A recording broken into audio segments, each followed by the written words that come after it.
মুক্তিযোদ্ধাদের নাতিপুতিরাও পাবে না, তাহলে কি রাজাকারের নাতিপুতিরা পাবে?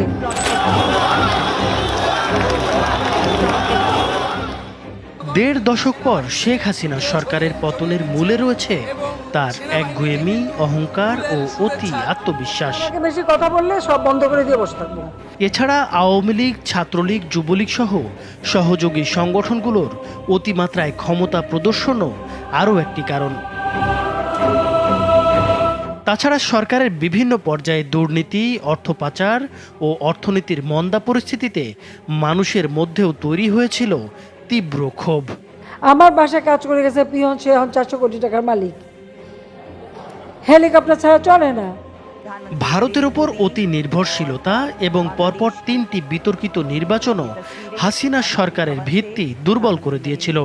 শেষ পর্যায়ে পশ্চিমা বিশ্বকে শত্রু বানিয়ে ভূরাজনীতিতেও প্রায়